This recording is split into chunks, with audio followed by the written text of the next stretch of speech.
श्रीमद् भागवतम स्कंध 1 चैप्टर 9 भगवान श्री कृष्ण की उपस्थिति में भीष्म देव का देह त्याग। जय श्री कृष्ण। दोस्तों, इस अध्याय में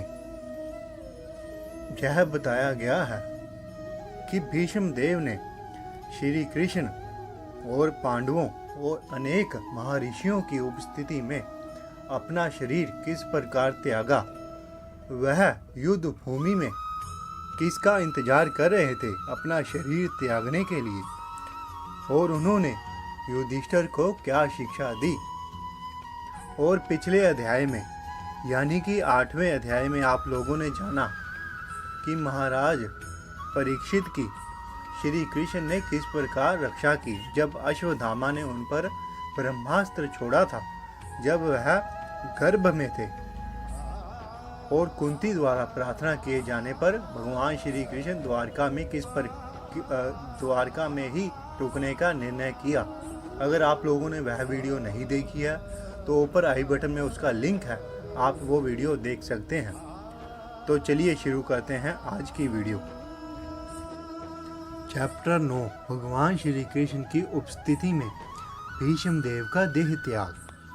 सूत गोस्वामी जी ने कहा, कुरुक्षेत्र के युद्ध स्थल में इतने सारे लोगों का वध करने के कारण घबराए हुए महाराज युधिष्ठिर उस स्थान पर गए जहां यह महायुद्ध हुआ था। वहां पर भीष्म देव को मृत्यु का इंतजार करते हुए देखकर वहां पर भीष्म देव अपने मृत्यु का इंतजार कर रहे थे। उस समय उनके सारे भाई स्वर्ण आभूषणों से सजे हुए उच्च कोटि के घोड़ों द्वारा खींचे जाने वाले सुंदर रथों पर उनके पीछे पीछे चले आ रहे थे। उनके साथ व्यासदेव तथा धौम्य जैसे ऋषि तथा अन्य लोग थे। भगवान श्री कृष्ण भी अर्जुन के साथ रथ पर सवार होकर पीछे पीछे चले आ रहे थे। इस प्रकार राजा युधिष्ठिर अत्यंत राजसी प्रतीत हो रहे थे, मानो कुबेर अपने साथियों से घिरा हो। आकाश से आ गिरे देवता के समान भीष्म देव को भूमि पर लेटे देखकर पांडव सम्राट युधिष्ठिर ने अपने छोटे भाइयों तथा भगवान श्री कृष्ण समेत उन्हें प्रणाम किया। राजा भरत के वंशजों में प्रधान भीष्म देव को देखने के लिए ब्रह्मांड के सारे सतोगुणी महापुरुष यथा देव ऋषि, ब्रह्म ऋषि तथा राज ऋषि वहां पर इकट्ठे हुए थे, जिनमें पर्वत मुनि, नारद, धौम्य, ईश्वर के अवतार व्यासदेव, बृहद्रष्व, भारद्वाज, परशुराम तथा उनके शिष्य वशिष्ठ, इंद्रप्रमद, ऋतसमद, असीत, कश्मीवान, गौतम, अत्रि, कौशिक तथा सुदर्शन जैसे सारे ऋषि वहां पर उपस्थित थे। और शुकदेव गोस्वामी जी एवं अन्य पवित्र आत्माएं कश्यप, अंगिरस इत्यादि अपने अपने शिष्यों के साथ वहां पर आए हुए थे। 8 वसुओं में सर्वश्रेष्ठ भीष्म देव ने वहां पर इकट्ठे हुए समस्त महान तथा शक्ति संपन्न ऋषियों का स्वागत किया, क्योंकि भीष्म देव को देश तथा काल के अनुसार समस्त धार्मिक नियमों की भलीभांति जानकारी थी। भगवान श्री कृष्ण प्रत्येक के हृदय में आसीन है, तो भी वह अपनी अंतरंगा शक्ति से अपना दिव्य रूप प्रकट करते हैं। ऐसे भगवान साक्षात भीष्म देव के समक्ष बैठे हुए थे, और क्योंकि भीष्म देव उनकी महिमा से परिचित थे, अतएव उन्होंने उनकी विधिवत पूजा की। पास ही महाराज पांडु के सारे पुत्र शांत बैठे थे और अपने मरणासन पितामह के प्रेम से अभिभूत थे। यह देखकर भीष्म ने उन्हें भावपूर्ण बधाई दी। उनके नेत्रों में आनंद के अश्रु थे, क्योंकि वह प्रेम तथा स्नेह से युक्त थे। भीष्म पितामह ने कहा, तुम लोगों ने साक्षात धर्म के पुत्र होते हुए भी कितनी यातनाएं तथा कितना अन्याय सहा है। उन कष्टों के अंतर्गत तुम सबकी जीवित रहने की कोई आशा न थी, फिर भी ब्राह्मणों, ईश्वर तथा धर्म ने तुम्हारी रक्षा की है। जहाँ तक मेरी पुत्र वधू कुंती का संबंध है, वह महान सेनापति पांडु की मृत्यु होने पर अनेक सारे बच्चों के साथ विधवा हो गई और इसके कारण उसने घोर संघर्ष किया। और जब तुम लोग बड़े हो गए हो तो भी वह तुम्हारे कर्मों के कारण काफी कष्ट उठा रही हैं। मेरे विचार से यह सब प्रबल काल के कारण हुआ है, जिसके वशीभूत होकर हर कोई व्यक्ति प्रत्येक लोक में मारा फिरता है। जिस प्रकार वायु द्वारा बादल इधर उधर ले जाए जाते हैं, काल का प्रभाव कितना आश्चर्यजनक होता है, यह अपरिवर्तनीय है। अन्यथा धर्मराज के पुत्र युधिष्ठिर, गदाधारी भीम तथा गांडीव अस्त्र धारण करने वाले बलशाली महान धनुर्धर अर्जुन एवं सबके ऊपर पांडवों के प्रत्यक्ष हितैषी श्री कृष्ण के होते हुए भी यह विपत्तियां क्यों आती है? राजन, भगवान श्री कृष्ण की योजना को कोई नहीं जान सकता। यद्यपि बड़े बड़े चिंतक उनके विषय में जिज्ञासा करते हैं, लेकिन वह मोहित हो जाते हैं। अतएव है भरतवंश में श्रेष्ठ युधिष्ठिर, मैं मानता हूँ कि यह सब भगवान की योजना के अंतर्गत है। तुम भगवान की अचिंत्य योजना को स्वीकार करो और उसका पालन करो। अब तुम नियुक्त किए गए शासन अध्यक्ष हो। अतएव है महाराज, आपको अब उन लोगों की देखभाल करनी है जो असहाय हो चुके हैं। यह श्री कृष्ण अकल्पनीय आदि भगवान ही है। यह प्रथम नारायण अर्थात परम भोक्ता है, लेकिन यह राजा विष्णु के वंशजों में हमारी ही तरह विचरण कर रहे हैं और हमें स्वसर्जित शक्ति के द्वारा मोहग्रस्त कर रहे हैं। है राजन, शिवजी, देव ऋषि नारद तथा भगवान के अवतार कपिल, यह सभी प्रत्यक्ष संपर्क द्वारा भगवान की महिमा के विषय में अत्यंत गोपनीय जानकारी रखते हैं। है राजन, तुमने अज्ञानवश ही जिस व्यक्ति को अपना ममेरा भाई, अपना अत्यंत प्रिय मित्र, शुभैषी, मंत्री, दूत, उपकारी इत्यादि माना है, वह स्वयं भगवान श्री कृष्ण है। पूर्ण पुरुषोत्तम भगवान होने के कारण वह प्रत्येक के हृदय में विद्वान है। वह सबों पर समान रूप से दयालु है और भेदभाव के मिथ्या अहंकार से सर्वथा मुक्त है। अतः वह जो कुछ भी करते हैं वह भौतिक उन्माद से मुक्त होता है। वह समदर्शी है।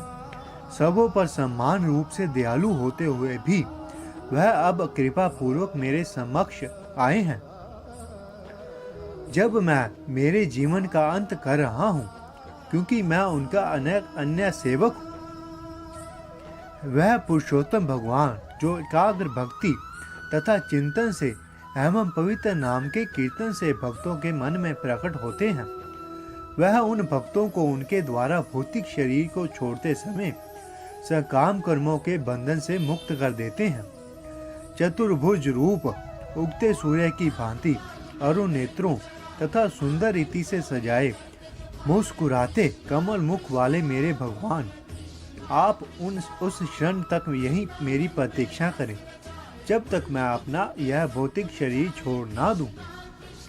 सूत गोस्वामी जी ने कहा, भीष्म देव को इस प्रकार आग्रहपूर्ण स्वर में बोलते देखकर महाराज युधिष्ठिर ने समस्त महर्षियों की उपस्थिति में उनसे विभिन्न धार्मिक कृत्यों के अनिवार्य सिद्धांत पूछे। महाराज युधिष्ठिर ने के पूछे जाने पर भीष्म देव ने सर्वप्रथम व्यक्ति की योग्यताओं के अनुसार जातियों के वर्गीकरण, वर्ण तथा जीवन के आचरणों का वर्णन किया। फिर उन्होंने कर्मबद्ध रूप से निर्वर्ती तथा प्रवर्ती नामक दो उपखंडों का वर्णन किया। सूत गोस्वामी जी ने बताया, महाराज युधिष्ठिर ने उनसे पूछा। उनके द्वारा प्रश्न किए जाने के बाद भीष्म देव ने सबसे पहले वर्ण के बारे में बताया और जीवन के आश्रमों के बारे में बताया। और फिर उनके बाद उन्होंने निर्वर्ती तथा पर्वती नामक 2 उपखंडों का वर्णन किया। तब उन्होंने दान कर्मों, राजा के राज्याभिषेक कार्यकलापों तथा मोक्ष कर्मों की खंडवार व्याख्या की।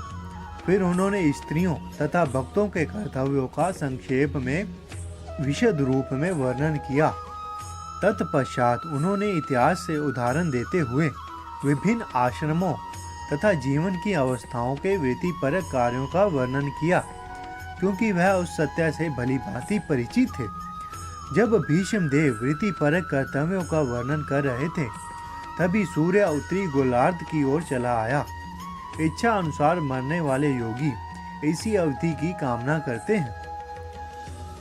भीष्म देव वहां पर बैठे युद्ध स्थल में अपनी मृत्यु का इंतजार इसीलिए कर रहे थे, क्योंकि वह सूर्य को उत्तरायण की तरफ आने का इंतजार कर रहे थे, ताकि जब सूरज उत्तर की तरफ आए, उत्तरायण में हो, तो वह अपना शरीर त्याग दे। उसके बाद वह व्यक्ति जो हजारों अर्थों से युक्त विभिन्न विषयों पर बोलता था तथा हजारों युद्धों में लड़ चुका था और हजारों व्यक्तियों की रक्षा कर चुका था, उसने बोलना बंद कर दिया। उसने समस्त बंधन से पूर्ण रूप से मुक्त होकर अन्य सभी वस्तुओं से अपना मन हटाकर अपने खुले नेत्रों को उन आदि भगवान श्री कृष्ण पर टिका दिया, जो उनके समक्ष खड़े थे, जो 4 भुजाओं वाले थे और जगमग करते एवं चमचमाते हुए पीत वस्त्र धारण किए थे।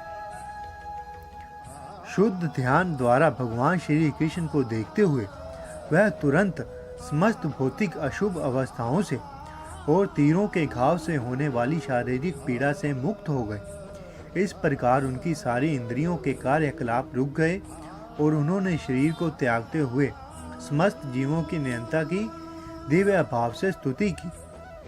भीष्म देव ने कहा, अभी तक मैं जो सोचता, जो अनुभव करता और जो चाहता था, वह विभिन्न विषयों तथा वृत्तियों के अधीन था, किंतु अब मुझे उस परम शक्तिमान भगवान श्री कृष्ण में लगने दो। वह सदैव आत्म तुष्ट रहने वाले हैं, किंतु कभी कभी भक्तों के नायक होने के कारण इस भौतिक जगत में अवतरित होकर दिव्य आनंद लाभ करते हैं। यद्यपि यह सारा भौतिक जगत उन्हीं के द्वारा सृजित है। श्री कृष्ण अर्जुन के घनिष्ठ मित्र हैं। वह इस धरा पर अपने दिव्य शरीर सहित प्रकट हुए हैं, जो तमाम वृक्ष सदृश नीले रंग का है। उनका शरीर तीनों लोकों में हर एक को आकृष्ट करने वाला है। उनका चमचमाता पीतांबर तथा चंदन चर्चित मुख कमल मेरे आकर्षण का विषय बने और मैं किसी के प्रकार के फल की इच्छा ना करूं। युद्ध स्थल में भगवान श्री कृष्ण के लहराते केश घोड़ों के टापों से उठी धूल से धूसरित हो गए थे तथा श्रम के कारण उनका मुखमंडल पसीने की बूंदों से भीग गया था। मेरे तीक्ष्ण बाणों से बने घावों से इन अलंकरणों की शोभा उन्हें अच्छी लग रही थी। मेरा मन उन्हीं श्री कृष्ण के पास चले। अपने मित्र के आदेश का पालन करते हुए भगवान श्री कृष्ण कुरुक्षेत्र के युद्ध स्थल में अर्जुन तथा दुर्योधन के सैनिकों के बीच में प्रविष्ट हो गए और वहां उपस्थित होकर उन्होंने अपनी कृपापूर्ण चितवन से विरोधी पक्ष की आयु क्षीण कर दी। यह सब शत्रु पर उनके क्षतिपात करने मात्र से ही हो गया। मेरा मन उन्हीं श्री कृष्ण पर स्थिर हो।